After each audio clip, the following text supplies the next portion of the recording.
Alhamdulillahil qail ya ayyuhalladzina amanu la tubtilu sadaqatikum bil manni wal adha. Ashhadu an la ilaha illallah wa ashhadu anna Muhammadan abduhu wa rasuluh wa nusalli wa nusallim ala rasulillah wa ala alihi wa ashabihi ajma'in.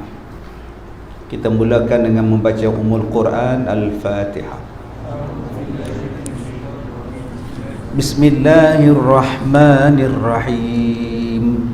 Alhamdulillahi Rabbil Alamin, Ar-Rahmanir Rahim, Maliki Yawmiddin, Iyyaka na'budu wa iyyaka nasta'in, Ihdinas siratal mustaqim, Siratal ladzina an'amta 'alaihim ghairil maghdubi 'alaihim waladdallin.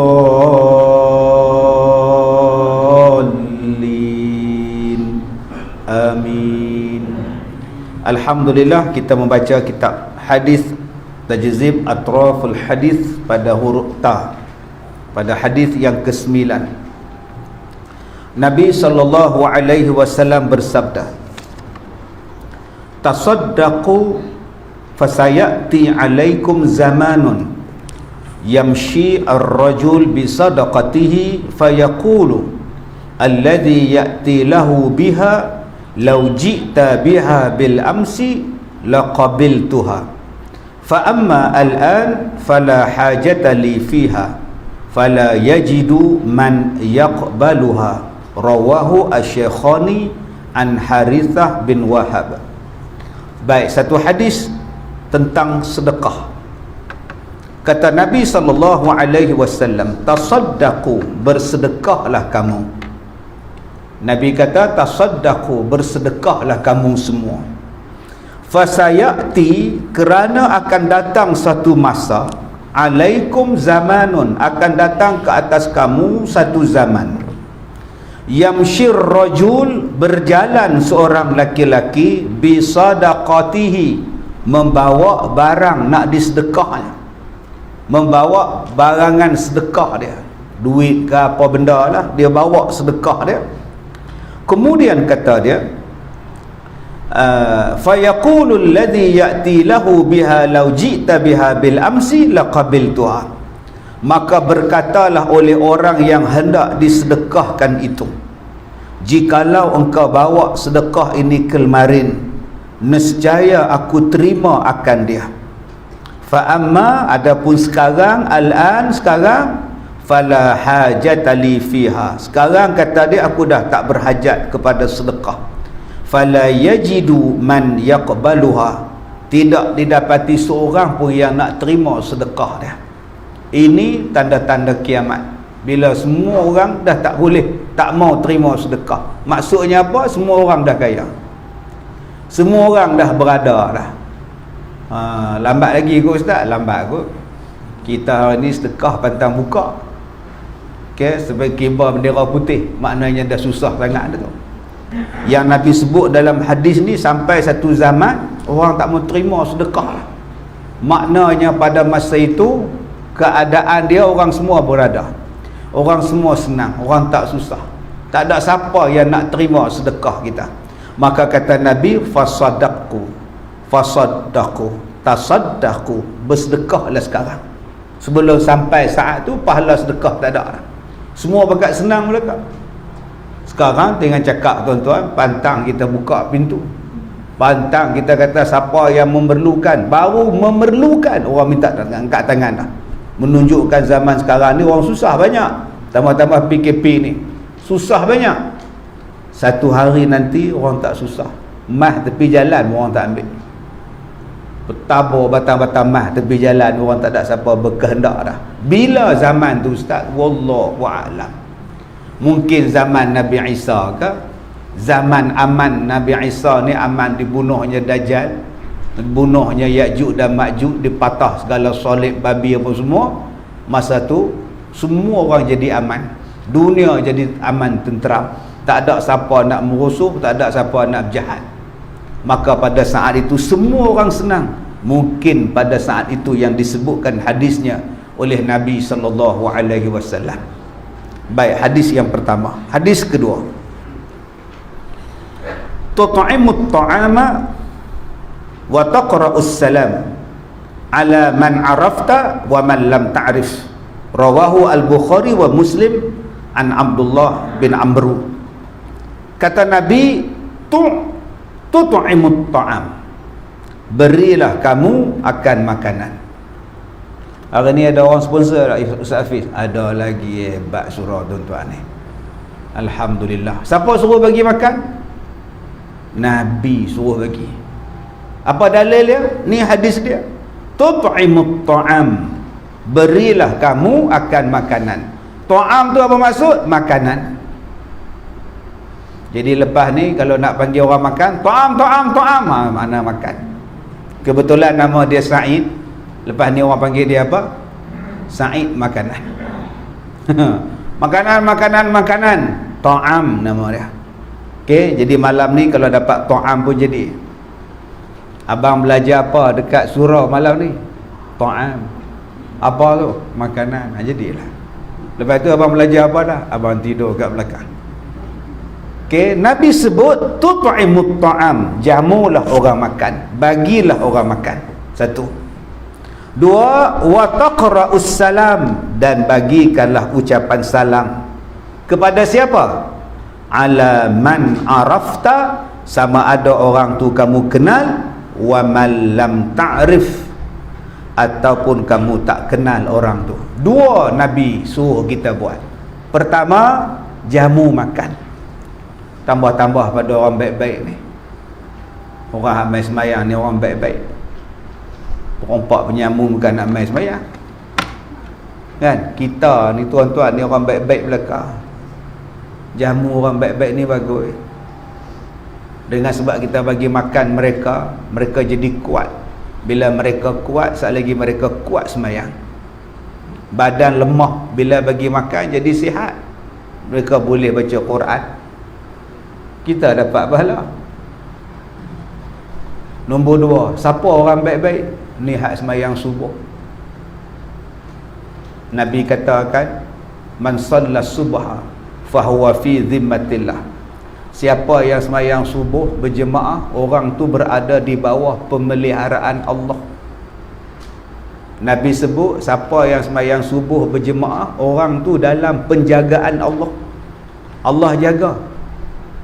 Kita tak boleh main semayang sebab kita haid, walaupun kita lelaki. Contoh tuan, pasal apa kamu tak semayang? Haid, kata dia. Biar betul kamu ni. Ada orang yang tak boleh main semayang, dia uzur, dia perempuan, contoh dia nak cari pahala macam mana? Bagi orang subuh semayang, bagi orang subuh makan, bagi letak nasi lemak. Hari ni kat nak, besok kat Leha, besok kat Tipak, lusa kat Nukak tu, seminggu penuh booking setiap hari. Lama-lama subuh kita jadi macam mana? Penuh sampai ke belakang. Sebab orang tahu dah, hari ni nasi lemak daun pisang, besok bihun daun pisang, lusa daun pisang saja, nasi apa pun tak ada. Nabi suruh kita buat kerana menjamu makan itu menjinakkan hati. Memberi makan itu menjinakkan hati orang lain. Orang lain akan jadi lembut hati dia, seronok dia, suka hati dia, tertarik dia dengan sebab menjamu orang makan. Dan kebetulan orang Melayu adalah orang yang paling suka menjamu orang makan. Anak lulus periksa jamu, anak masuk jawi jamu, nak menikah lagi menjamu. Sampai dekat tok nenek pun dijamu kat tepi pokok. Tu jamu lain pula tuan-tuan. Yang tu tak payah buat, tak apa, haram. Tapi kita ni bangsa yang paling kuat menjamu orang. Apa saja, nak pergi Mekah menjamu, balik Mekah menjamu, masuk rumah baru menjamu. Anak kita ni lahir, kita buat jamuan. Anak kita masuk asrama penuh, buat jamuan. Anak dapat kerja pun dapat jamu, buat jamuan. Apa masalah? Cuma sekarang mungkin tak ada. Dulu orang duk kutuk, duk hantar pisang. Dulu kan selalu ustaz-ustaz duk ceramah, apa kau orang nak bawa pisang tu pun bagus bawa pergi. Cuma yang salahnya ialah tengah semayang makan pisang. Tengah-tengah semayang tu boleh duk menjilat pula.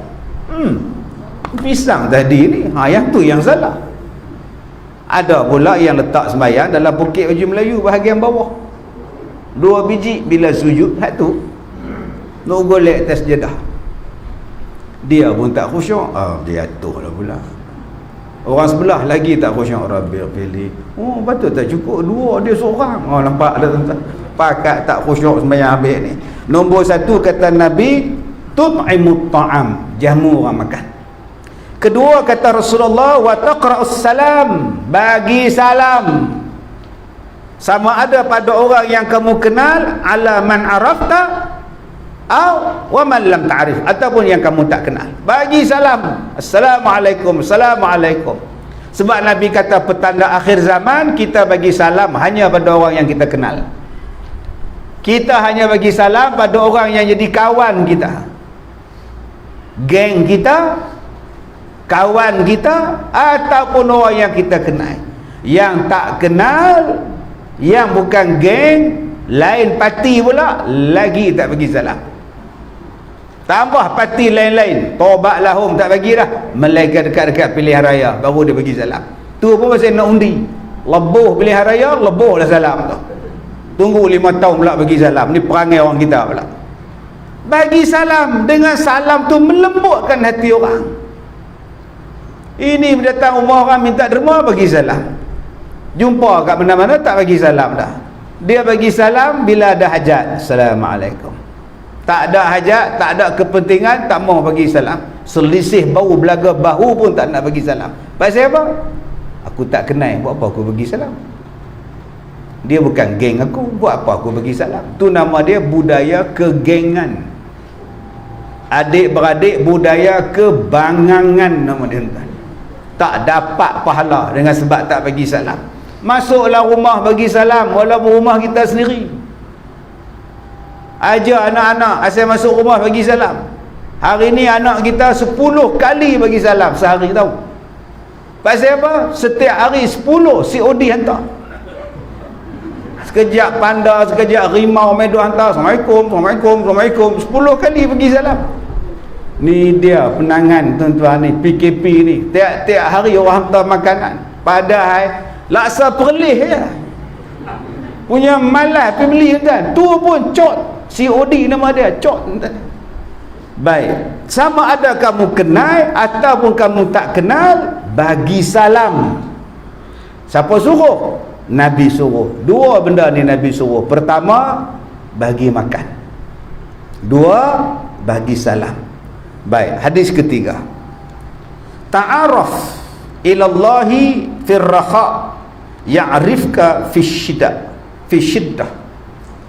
Wa'lam annama akhta'aka lam yakun liyusibaka wa ma asabaka lam yakun liyukhti'aka wa anna an-nasra ma'as sabri wa anna al-faraja ma'al karbi wa anna ma'al usri yusra, muttafaqun alaih.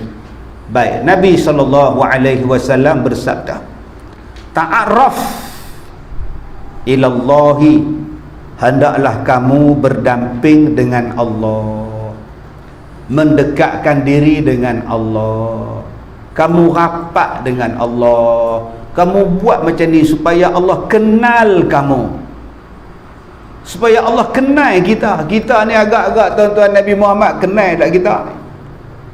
Selawat pun jarang. Besok di hari kiamat agak-agak dapat dah syafaat Rasulullah kita ni. Hari ni sebut lagi nama Nabi Muhammad sallallahu alaihi wasallam. Sebut lagi entah. Allahu akbar. Sik baik sembahyang, sebut kan? Jenis hak tak sembahyang lagi tak sebut. Sembahyang kita ada juga selawat. Tahiyat kita ada agak selawat. Kurang-kurang kita sebutlah berapa kali sehari waktu tahiyat. Tiba-tiba kita nak Nabi bagi syafaat. Macam mana ni tuan-tuan? Tak Nabi kenal, tak kenal kita ni. Tak ada sunnah langsung pada diri kita. pakai cincin tak ikut sunnah, simpan janggut tak ikut sunnah, berbaju tak ikut sunnah, tidur tak ikut sunnah, minum tak ikut sunnah, makan tak ikut sunnah. Saya duk tengok dalam satu, orang tunjuk kat saya dalam satu TikTok, ada satu doktor tu kata madu ni paling kuat gula, madu ni paling tinggi gula, siapa yang kencing manis jangan makan madu lebah, bahaya gula. Doktor ni bukan Islam dah. Hak komen pula Melayu, I follow, okay do I follow. Hang nak follow siapa? Dalam Quran sebut madu tu penawar, fihi shifa'un linnas, madu tu ubat pada manusia. Pergi cek madu apa? Pergi cek madu nombor 2 memang naik gula. Laki dia menikah 3, pergi cek 2-3 confirm naik. Pergi cek madu tiruan memang gula. Ambillah madu original, cek madu original ada gula tak? Ada, tapi gula dia paling cepat diserap dalam badan. Gula yang kita duk makan tu memang dalam air ni ada gula. Katalah depan saya ni bukan air mineral, katalah air gula, memang ada gula. Tak nampak tak? Memang tak nampak. Bila masuk dalam badan dia bertakung jadi gula. Madu tak. Yang kedua, hang baca tak hadis Nabi? Nabi kata cara minum madu lebah, dalam sebulan minum madu lebah 3 hari berturut-turut. Katalah tuan-tuan pilih 1 Rabiul Awal, 2 Rabiul Awal, 3 Rabiul Awal, berturut-turut minum madu lebah sebelum makanan lain masuk dalam perut. Lepas sembahyang subuh tu madu dulu minum. Belum air masuk, belum nasi lemak masuk, belum capati masuk, belum roti canai apam balik semua masuk, minum madu dulu pertama-tama selepas sembahyang subuh. Berapa hari buat? 3 hari berturut-turut. Bila? Sebulan sekali. Sebulan 3 kali. 1, 2, 3 stop. Bulan depan pula 1, 2, 3 stop. Kata Nabi salasa ghadawat, 3 kali, 3 pagi. Ghadawat ni maknanya 3 pagi berturut-turut buat. Nak percaya cakap siapa? Nak percaya cakap doktor ke cakap Nabi? Nak percaya Quran ke nak percaya Nabi? Percaya doktor? Quran pun hari ni orang tolak tuan-tuan. Tak baca hadis Nabi, tak ambil tiru cara Nabi minum madu, hang kata madu tu tak boleh ubat. Subhanallah. Saya ni kencing manis, tuan-tuan kena kencing. Tak apa, tak kena kencing manis tak apa, kena kencing lagi teruk lah. Saya kencing manis pagi tadi, saya cek 6 madu, saya minum. Saya minum madu campur dengan za'faran, campur dengan batu sauda semua. Tak pernah pi 8, 7 pun berat tuan. Ni pun 6 ni kira tinggi bagi saya. Jadi jangan kita duk condemn makanan yang disebut oleh Allah dalam Quran. Lebih malang lagi yang sebut tu kafir pula, yang percaya tu orang Islam.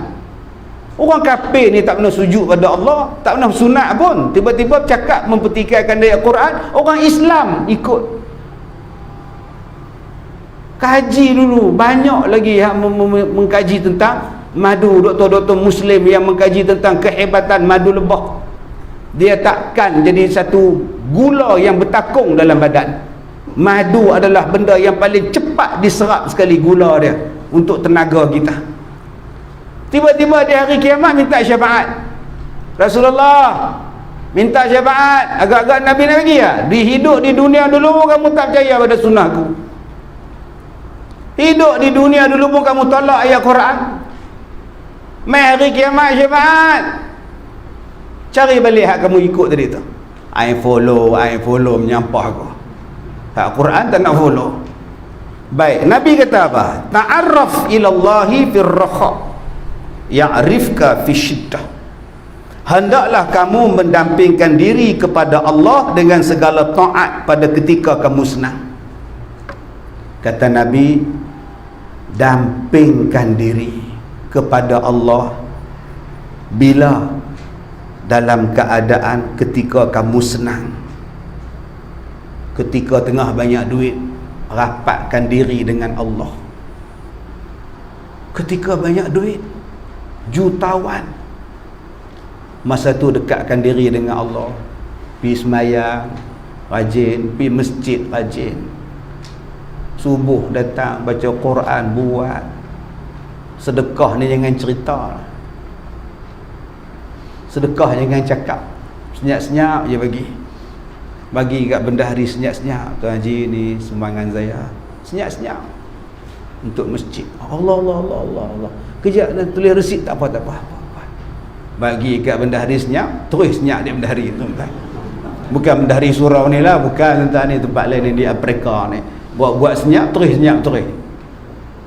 Ada orang kaya macam tu, dia tak mau bising-bising, dia tengok kapet buruk, tak sempat bendahari umum, dia bagi dah kapet.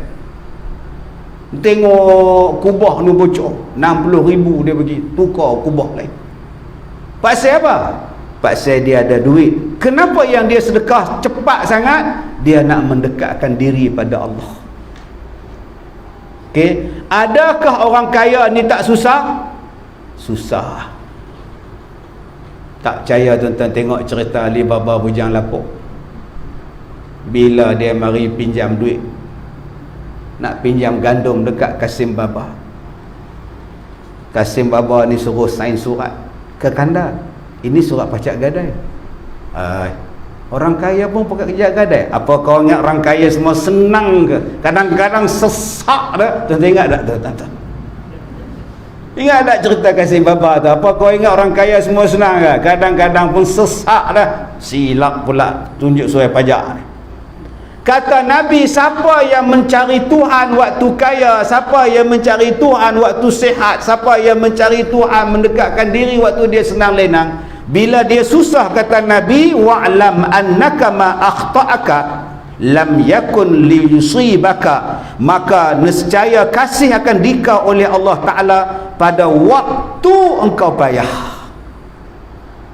Bila kita susah, Allah kenal kita. Adakah orang kaya tu semedang-medangnya kaya? Tak. Ada kalanya dia jatuh bankrupt. Adakah orang kaya tu semedang-medangnya seronok? Tak. Kadang-kadang dia datang sedih, kadang-kadang dia datang susah, kadang-kadang dia datang musibah. Maka pada masa itu Allah akan tolong dia. Pasal apa? Pasal waktu dia senang, dia tak lupa pada Tuhan. Ada orang waktu senang lupa Tuhan, tak pernah ingat dengan Tuhan. Kita ziarah dia, Tuan jemputlah datang ke surau, malam ni kita buat maulud. Saya sebenarnya sudah, saya tak dapat lah datang, saya sibuk sikit, malam ni saya ada di Kuala Lumpur, besok saya di Johor Bahru. Minggu depan datang lagi, jemput-jemputlah semayang, surau kita dah pasang kapet baru tuan. Tengoklah kalau saya senang, maknanya tak senang. Bila dah sakit baru panggil orang surau, minta baca Yasin lah, saya ni sakit. Waktu senang dulu kau tak baca Quran, bila sakit kau baru nak baca. Yang ni silap kita ni. Patutnya waktu senang ni ingat pada Allah. Ada orang bila nak berebut kerusi baru baca ayat kursi, dah dapat kerusi lebur tuan. Tak mau macam itu. Sekarang Allah bagi kita mudah, senang, buat ibadat. Allah bagi kita ada harta, buat ibadat. Allah bagi kita ni kaya, buat ibadat. Allah bagi kita sihat, buat ibadat. Sebab lepas ni kita akan jumpa apa? Kita akan jumpa tua. Kita akan jumpa apa? Susah. Kita akan jumpa apa? Miskin. Kita akan jumpa apa? Sakit. Waktu itu kita minta tolong siapa? Kita minta tolong Allah. Maka kata Nabi, waktu tu kata Nabi, Allah akan kenal kamu. Kamu tadah tangan, Allah bagi. Kamu tak tadah pun Allah bagi. Sebab kamu ni orang baik. Bukan sekarang je baik, waktu kamu senang hari tu pun kamu dah baik pada Allah. Baik, kemudian wa ma asabaka lam yakun liyukhti'aka, dan ketahuilah oleh kamu bahwasanya barang yang menyalahi akan dikau itu tiada mengenai akan dikau, dan barang yang mengenai akan dikau tiada menyalahi akan dikau. Wa anna nasra ma'as sabri, dan bahawasanya pertolongan itu disertai dengan sabar. Wa annal faraja, dan bahawasanya kesenangan itu ma'al karbi, bersama dengan kesusahan. Wa anna ma'al usri yusra, dan bahawasanya kepayahan itu beserta dengan kesenangan. Hadis muttafaqun alaih. Tuan-tuan ambil 3 benda ni apa Nabi sebut. Tadi kita belajar tu'am, makan. Kalau tempat makan, mat'am, restoran tu mat'am nama dia, tempat makan. Aina tazhab, mat'am. Mana hang pi? Mat'am. Jangan tanya pula aina tazhab, ta'am. Tak betul tu. Okey, mat'am tu maknanya tempat makan, restoran kita. Baik, ambil 3 benda ni. Wa annan nasra, dan sesungguhnya pertolongan Allah ma'as sabri, bersama dengan kesabaran. Kita nak ada Allah tolong kita? Nak. Kalau gitu sabar. Orang yang sabar Allah Ta'ala tolong. Nombor 1. Nasar, sabar. Ambil tu. Nasar, sabar. Kalau kamu nak minta pertolongan daripada Allah, nasrun, nak dapatkan pertolongan daripada Allah, apa caranya? As-sabr. Hendaklah kamu sabar.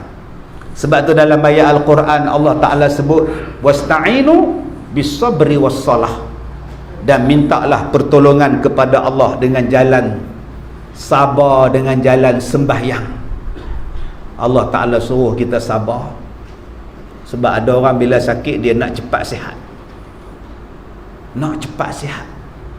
Dia pergi hospital tak sihat, dia marah kat doktor. Doktor tak erti. Doktor pun bodoh, dia marah doktor. Aku makan 4 hari dah ubat tak lega-lega. Sabar sat dulu. Tak lega dengan doktor, pergi cari Ustaz Kazim pula. Ustaz Kazim jampi nyanyi soal mata kaji Semarinseng. Jampi tak lega juga dengan Ustaz Kazim. Tak boleh pakai ni semua, tak betul. Dia tak sabar. Ada orang bila susah dia tak sabar, dia terjun jambatan, bunuh diri. Jadi tabiat pula bunuh diri. Dia tak sabar. Duduk atas bangunan sekolah, terjun 3-4 sekolah. Nak dapat pertolongan daripada Allah, kena sabar. Nak meniaga, kena sabar. Bukan hari ni meniaga, hari ni untung. Nak berjaya tu kena sabar. Adik-adik nak periksa ni, kena sabar. Nak belajar PDPR ni sampai naik berpina mata, sabar. Mak bapak pun nak tengok anak-anak berjaya, kena sabar. Kita nak terima pinangan orang pun sabar. Cepat sangat datang Minang naik Vampire Pontianak tu, mentang-mentang naik Vampire terus terima, habis. Sabar sat dulu. Siasat, kaji, teliti, insya-Allah Tuhan tolong. Nombor 1 kata Nabi, pertolongan Allah datang bila kita sabar. Jadi kalau kita sakit ke apa, sabar banyak-banyak. Tak usah merungut, duk diam, sabar. Tak usah duk kata apa, silap aku makan nasi, tak makan pun aku tak cirit. Nasi apalah puak-puak ni bagi aku makan, sabar. Luak macam mana dah sakit, sabar. Kadang-kadang meraung di rumah sampai jiran-jiran dengar, aduh sakit. Isteri nasihat, sabar bang, malu kat jiran, sabar. Sabar apa, bukan kena kamu, aku nanggungnya. Bila Tuhan nak tolong, sabar, Allah tolong. 2, al-faraja ma'al karbi, Allah Ta'ala datang kesenangan beserta dengan kesusahan. Tuan-tuan nak senang, kena susah dulu. Dia tak ada jalan cepat untuk senang. Tadi petang datang jumpa saya orang kaya, jutawan, main ziarah saya. Ramai nak ziarah tentang boleh rentah negeri. Semua nak ziarah saya ni. Tak apa, saya dah sihat, datanglah ziarah. boleh lah. Jangan ziarah waktu saya sakit, malu. Nak duduk sengit, nak berjalan sengit. Okey, dah sihat ni tegak lah, elok lah, datanglah ziarah. Kaya tuan-tuan, saya tanya dekat dia macam mana boleh kaya. Dia kata kena susah dulu. Anak murid dia saja ada 20,000 orang. Dia latih jadi jutawan semua. 20,000 lebih ustaz. Saya tanya hak lebih tu berapa orang? Wallahualam. Dia latih mereka ni macam mana nak jadi kaya. Memang berjaya, alhamdulillah tuan-tuan. Dia main apa ustaz? Dia tak main bola. Dia ada akademi melatih orang bagaimana kalau nak berjaya dalam berniaga, nak berjaya dalam kerjaya, nak berjaya dalam saham, main saham, dia ajar. Bayangkan tuan-tuan, dia dah latih 20,000 orang lebih jadi jutawan. Subhanallah. Saya kata jangan latih saya tua lah, cukup lah. Saya dah 30 tahun ceramah lah, dah boleh masuk skim pencen dah. 30 tahun dah skim pencen tuan-tuan. Patut saya pencen dah, main dengan cucu ni duk ngajar lagi kan. Baik, jadi dia sebut pada saya, nak jadi kaya, nak jadi senang ustaz, kena susah dulu. Hari ni orang nak senang terus, tak mau susah. Kita dulu dapat kampung kita ni, cuba tengok rumah kita dulu macam mana. Main pacak, jumpa kayu tepi jalan, ambil, jumpa papan tepi jalan, buat balik, jadi rumah. Hidup susah, elektrik tak ada, air tak ada. Tu yang kita jadi kuat semangat. Mai orang sekarang ni tuan-tuan tak mau susah, dia nak senang terus. Anak-anak kita hari ni nak senang terus, dia tak mau jadi susah. Sebab tu semangat kurang. Kita semangat kuat. Elektrik tak ada sehari, tak apa kita. 2 hari tak ada elektrik, tak apa. Dah biasa dulu hidup bergelap. Air tak ada kita 2 hari, tak apa. Cuba tengok orang sekarang, tak ada air, tak ada elektrik, oh dia marah. Tak ada wifi, mengamuk dia. Dia balik kampung kita daripada KL, cucu, agak-agak dia cari Tok Wan dulu ke dia cari wifi lah? Cuba jawab. Tok Wan tak ada, yang ada upah. Dia salah dengan upah. Dia tak tanya Tok Wan ke mana, upah wifi berapa, password wifi berapa. Dia tak tahu upah tu makan ubat apa. Dia tak tahu. Anak kita tahu tak ubat apa kita makan? Kadang anak pun tak tahu pak ni kencing manis, dia makan ubat apa. Dan Macron ke, Metformin ke, Roundup ke. Tak faham, tak faham sudah. Roundup dia makan, jalan. Anak tak ambil tahu. Ini kelang kabut kita ni. Baik, nombor 3. Wa anna sabra, kata dia, wa anna ma'al usri yusra. Dan sesungguhnya setiap kali kita payah akan berakhir dengan kesenangan. Akan mengikut kepayahan itu dengan kesenangan. Sebab tu sekarang kalau kita susah, yakin Allah nak bagi senang lepas ni. Apa dalil dia? Inna ma'al usri yusra. Tu yang baru ni wartawan tanya, Rosyamno tanya saya baru ni dalam TV9. Dia kata, Datuk tak nak berhenti kerja ke? Tak nak berhenti ceramah? Saya tanya, berhenti siapa? Tak, saya ni kenal Datuk bertahun-tahun dah. Asal kenal sakit, asal sakit je kenal. Tak berhenti sakit, Datuk tak nak berhenti ke? Saya kata dekat Datuk Rosyamno, saya bermanusia macam Datuk Rosyam kan? Saya manusia biasa. Siapa kata tak ada perasaan? Perasaan frust, kecewa, sama. Perasaan sedih, pedak. Dulu masa mak saya hidup, saya cakap, Datuk, saya pernah cakap kat mak saya, bila saya sakit tu, masa tu saya duduk di Gurak, Masjid Gurak, saya kata kat mak, saya berhentilah kerja berceramah ni. Mak saya kata, ikut suka mu lah. Mak tengok pun mu teruk, duk sakit saja. Mak pun susah hati.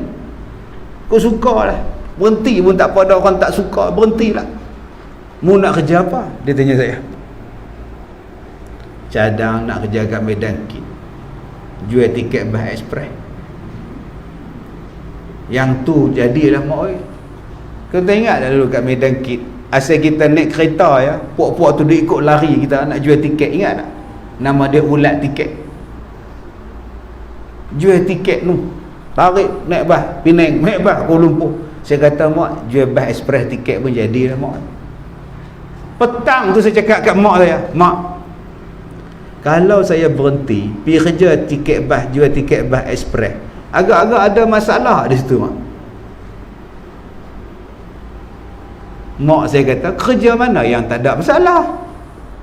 Kerja mana semua tak ada masalah? Semua yang ada masalah. Kalau gitu saya ceramah pun ada masalah juga, tak payah berhenti lah, mak. Maka saya kata dekat Rosyamno, kalau susah, Allah kata lepas ni kamu senang. Itu saya pegang. Bila saya susah, bila saya kena fitnah, bila saya kena boykot, bila saya kena hentam, saya mesti seronok. Sebab apa? Sebab Al-Quran kata, kalau kamu susah, kamu akan senang.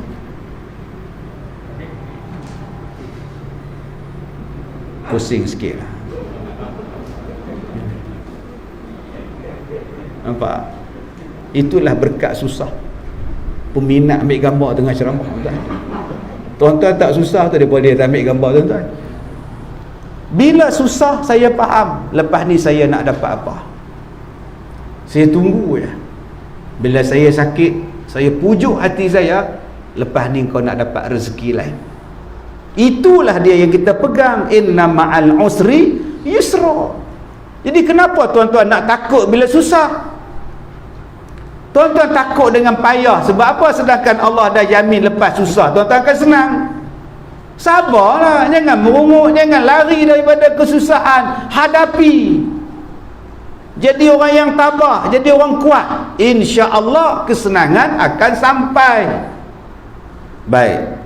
Hadis yang seterusnya. Tu'radul a'mal yaumal itsnaini wal khamis 'ala Allah Ta'ala.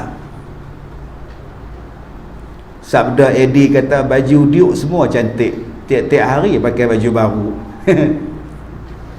Baju ni orang bagi, dia bagi kain Ella, dia jual kain, kedai kain.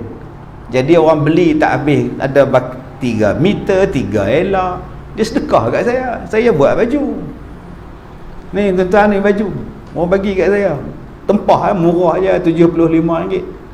Tapi pasal Ustaz Kazim pakai, nampak macam 700 Baik.